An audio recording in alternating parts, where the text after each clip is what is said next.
Hello student, welcome to my YouTube channel. आज का हम करेंगे क्लास 10 का चैप्टर 2 पॉलिनोमियल। ओके, सबसे पहले हम स्टार्ट करेंगे इसकी डेफिनेशन से। पॉलिनोमियल की डेफिनेशन होती क्या है? चलो, पॉलिनोमियल मींस होता है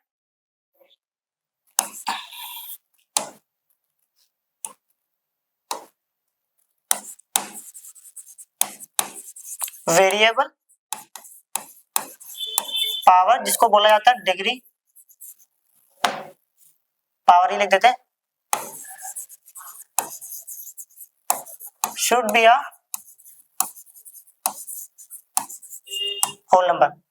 देखो, पॉलिनोमियल्स मतलब होता है कि जो वेरिएबल की पावर होनी चाहिए वो होल नंबर में होनी चाहिए। अब होल नंबर कौन से नंबर्स होते हैं? होल नंबर वो नंबर होते हैं जो जीरो से स्टार्ट होते हैं एंड नेवर एंड होता है। इसके बीच में डेसिमल वाले नंबर नहीं आते, फ्रैक्शन वाले नहीं आते, रूट वाले नंबर नहीं आते। That is called whole number. Whole number को डब्ल्यू से रिप्रेजेंट करते हैं। क्लियर? और ये सारी बातें हम 9th क्लास में भी सीख चुके हैं। अब मैं यहाँ पे दोबारा रिमाइंड करवा रहा हूँ। क्लियर? अब ये चेक करते हैं कि इनमें से मैं कुछ यहाँ पे नंबर्स लिख रहा हूँ या टर्म्स लिख रहा हूँ, उन टर्म्स में हमें आइडेंटिफाई करना है कि क्या ये टर्म पॉलिनोमियल में आती है नहीं आती। ओके, देखो, जैसे फॉर एग्जांपल यहाँ पर लिख दिया मैंने x to the power 5, x to the power 3, x to the power 0, यहाँ पर लिख दिया 5। देखो, पहले तो हमें ये देखना है ये वेरिएबल है या नहीं। वेरिएबल है, इसकी पावर क्या है? 5। 5 होल नंबर है, तो मतलब ये पॉलिनोमियल है। ये वेरिएबल है, इसकी पावर 3 है, तो ये भी क्या है? पॉलिनोमियल, क्योंकि 3 जो है वो होल नंबर होता है। ये वेरिएबल है, इसकी पावर क्या है? 0, और 0 क्या होता है? होल नंबर, तो ये भी क्या है? पॉलिनोमियल। अब इसकी बात करते हैं 5। देखो, ये थोड़ा टिपिकल हो रहा है। ये देखो कांस्टेंट नंबर है, बट मैं 5 को ऐसा तो लिख सकता हूँ 5 को 5 into 1, और 1 को मैं बोल सकता हूँ 5 into x to the power 0। पहले इसके अंदर वेरिएबल नहीं था, हमें कांस्टेंट को देखना ही नहीं होता, हमें सिर्फ वेरिएबल को देखना होता है पॉलिनोमियल में। अब यहाँ पर वेरिएबल की पावर कितनी है? होल नंबर है, तो इसका मतलब ये पॉलिनोमियल है। अगर मैं बोलूं x to the power 1/2 या क्यूब रूट, देखो यहाँ पर x की पावर कितनी है? 1/2। 1/2 होल नंबर नहीं होता है, तो मतलब ये पॉलिनोमियल नहीं है। क्लियर? इस चीज को मैं लिख सकता हूँ x टू दी पावर 1/3। अब इसकी पावर जो है वो होल नंबर नहीं है, तो ये भी पॉलिनोमियल नहीं है। क्लियर? अब इतने एग्जांपल से क्लियर हो गया होगा कि कौन सी टर्म पॉलिनोमियल होती है, कौन सी टर्म पॉलिनोमियल नहीं होती है। क्लियर? अब चलते हैं नेक्स्ट टॉपिक पर। अब यहाँ पर देखो, टॉपिक का नाम है टाइप्स ऑफ पॉलिनोमियल्स। पॉलिनोमियल्स के 3 टाइप्स होते हैं, लीनियर, क्वाड्रेटिक, क्यूबिक। अगर मैं लीनियर की बात करूं, हैविंग डिग्री 1। अब डिग्री मतलब होता है हाईएस्ट पावर।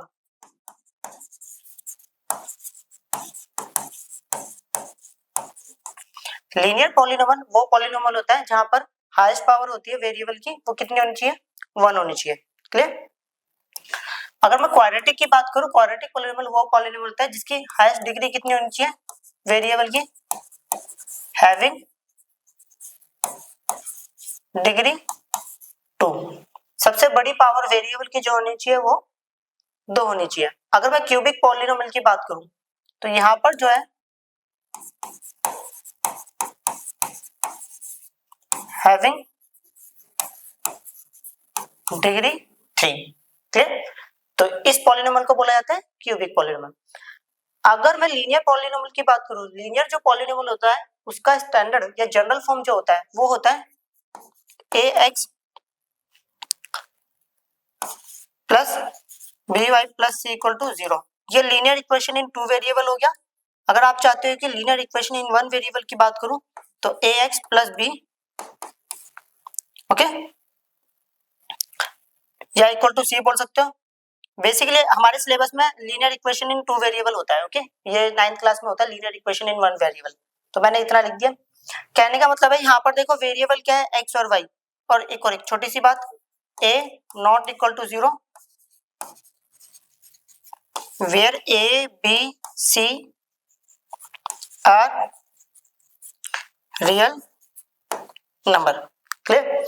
जहां पर a b c क्या है? रियल नंबर है। अब एक छोटी सी बात समझिएगा, देखो यहाँ पर x और y वेरिएबल है, a b c कांस्टेंट है, रियल नंबर बोले तो कांस्टेंट नंबर। अब यहाँ पर इनकी पावर क्या है? 1। हमने यही पढ़ा था, लीनियर पॉलिनोमियल वो पॉलिनोमियल होता है जहां पर वेरिएबल की पावर कितनी होनी चाहिए? 1 होनी चाहिए। क्लियर? अब आ जाते हैं क्वाड्रेटिक पॉलिनोमियल पे।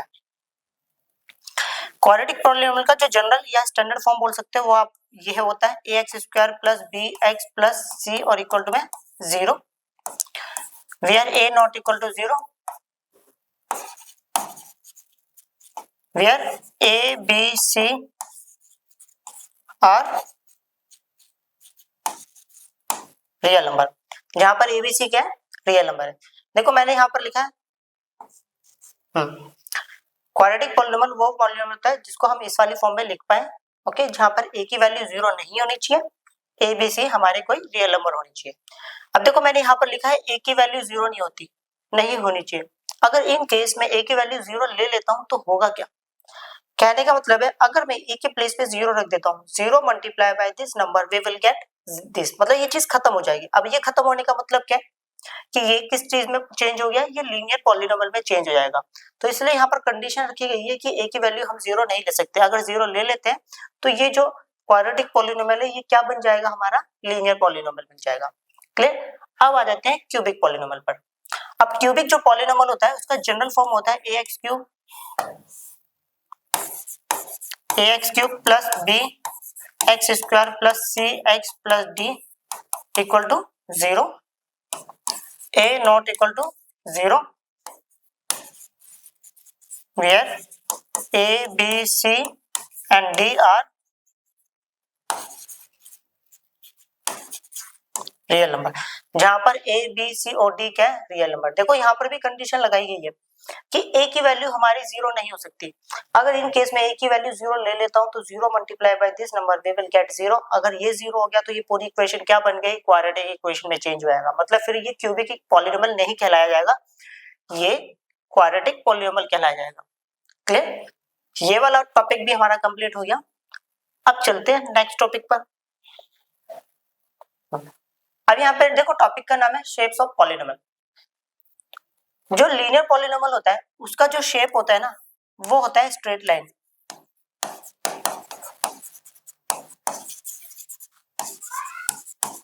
जो कि हम क्लास 9 पे भी पढ़ चुके हैं और 10 पे भी पढ़ा है, ओके, चैप्टर नंबर 3 में भी पढ़ना है। अब जो क्वाड्रेटिक पॉलिनोमियल होता है उसका शेप होता है यू शेप। अब इस यू शेप या तो अपवर्ड डायरेक्शन में होता है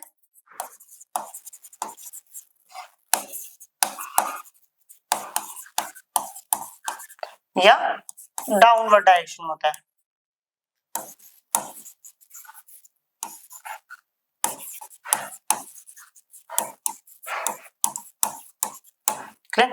और इस यू शेप को जो नाम दिया गया है that is called parabola. Okay, ये पैराबोला जो क्वाड्रेटिक पॉलिनोमियल होता है उसका शेप यही बनता है, या तो ऊपर की तरफ बनेगा या नीचे की तरफ बनेगा। क्लियर? और इस साइड वाइड वाला केस नहीं होता है इसमें। अच्छा, और जो इन शेप को नाम दिया गया है that is called parabola. Clear? अच्छे से देख लो। अब करते हैं नेक्स्ट टॉपिक। टॉपिक का नाम है geometrical meaning of the zeros of polynomial. Zeros मतलब होता है सिंपल शब्दों में सॉल्यूशन। ओके, अब देखो एक छोटी सी बात समझनी पड़ेगी। मान लो मेरे पास एक क्वाड्रेटिक पॉलिनोमियल है तो उसमें हाईएस्ट पावर कितनी होती है, 2। तो जितने हाईएस्ट पावर उतने ही आंसर्स होते हैं। क्लियर? और थोड़ा सा उससे आगे क्या पढ़ना है वो थोड़ा देर बाद पढ़ेंगे हम। ओके, पहले यहां समझिए graph of y equal to px, मतलब मेरे पास एक पॉलिनोमियल है जिसका वेरिएबल क्या है, x है। ओके, ये ग्राफ क्या बता रहा है फिर ये बाद में डिस्कस करेंगे हम लोग। ओके, देखो ये हमारे पास पैराबोला है। देखो इसका मतलब है px मतलब हमारा जो ग्राफ है वो x एक्सिस पर कितने पॉइंट पर कट हो रहा है। तो एक बार कलर चेंज कर लेता हूं, रेड कलर ले लेता हूं। ओके, तो एक यहाँ पर हो रहा है और एक यहाँ पर हो रहा है। तो इससे ये पता चल रहा है कि हमारे पास कितने जीरोस होंगे, 2 जीरोस। तो मतलब इसके जो जीरोस होंगे 2 जीरोस, मतलब 2 सॉल्यूशन है। ओके, ये जो कर्व है एक्स एक्सिस को कितने पॉइंट पर कट कर रहे हैं, 2 पॉइंट पर। तो कितने सॉल्यूशन, 2 सॉल्यूशन। ये जो कर्व है एक्स एक्सिस को कितने पॉइंट पर कट कर रहा है, 1 पॉइंट पे। तो कितना सॉल्यूशन, 1 सॉल्यूशन। इसका 2, इसका 2, इसका 1, और ये भी कितने पे कर रहा है, 1 पर। अब ये देखो ये जो कर्व है एक्स एक्सिस को टच ही नहीं कर रहा, दैट इज मीन इसका 0 कितना होगा, सॉल्यूशन कितने होंगे, 0। यहाँ पर भी सॉल्यूशन कितने होंगे, 0। अभी 2 मिनट पहले हमने पढ़ा था कि जो यू वाली शेप होती है ये किस पॉलिनोमियल की शेप होती है, ये शेप होती है क्वाड्रेटिक पॉलिनोमियल।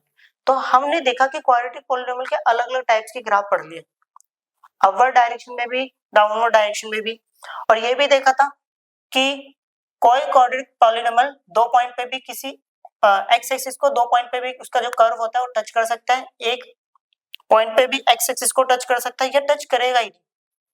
तो इसका मतलब है कि किसी क्वाड्रेटिक पॉलिनोमियल के जो आंसर्स होंगे, ओके, या तो वो 2 हो सकते हैं, या 1 हो सकता है, या 0। देखो यहाँ पर 2 सॉल्यूशन मिले, यहाँ पर 1 सॉल्यूशन मिला, और यहाँ पर कोई सॉल्यूशन मिला ही नहीं। तो यहाँ पर मैंने यही लाइन लिख रखी है, polynomial of degree 2 has at most 2 zeros। अब एट मोस्ट मतलब होता है उतना या उतने से कम।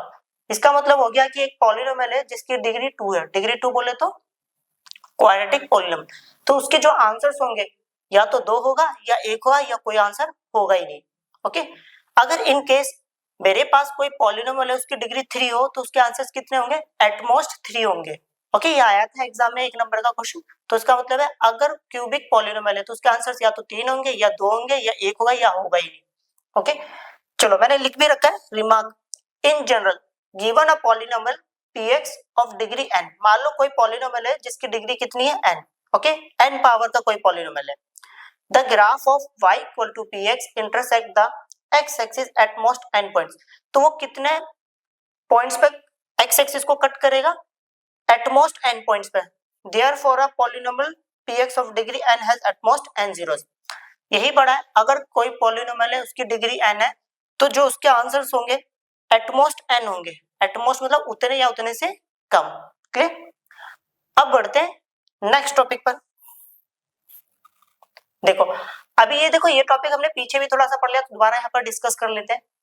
एक्सरसाइज 2.1 पर आ गया पहला पॉइंट, पहला question, the graph of y equal to px। हमें ये देखना है कि जो हमारे पास पॉलिनोमियल है, ओके, उसका वेरिएबल क्या है, x है, are given in figure 2.10 below for some polynomial px find the number of zeros of px in each cases।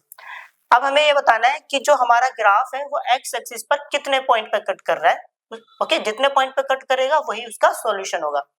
पहले यहाँ पर बात कर लेते हैं, यहाँ पर कितने पॉइंट पे कट हो रहा है, 1, तो यहाँ पर कितने जीरोस, 1 zeros, यहाँ पे कितने पॉइंट पे हो रहा है, 3, तो दैट इज कॉल्ड 3 zeros।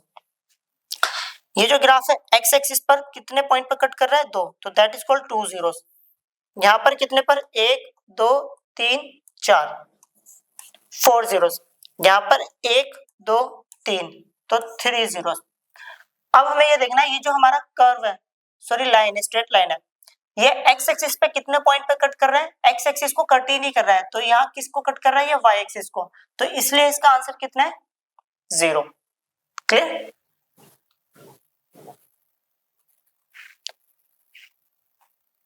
ये वाली एक्सरसाइज भी खत्म होते हुए मिलते हैं जल्दी एक नई वीडियो के साथ। बाय।